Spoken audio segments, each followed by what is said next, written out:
সামনে লইয়া আমরা আসরের নামাজ পড়িয়া এই জায়গার মধ্যে খোলা আকাশের নিচে মসজিদের সামনে লইয়া আমরা উপস্থিত হয়েছি।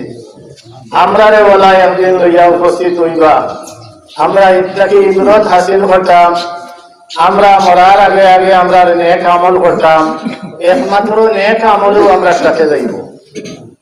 জুনায়েদ বাগদাদী রহমতুল্লাহ আলাইহি কয়, যে সময় মানুষ মারা যায় এই সময় উঠি ফুরি লাগে চতুর্দিকে খবর ছড়াইবা লাগিয়া যে আমার অমুক তো মারা গেছে, আমারও আত্মীয় মারা গেছে, আমার আত্মা মারা গেছে, আমার চাচা মারা গেছে।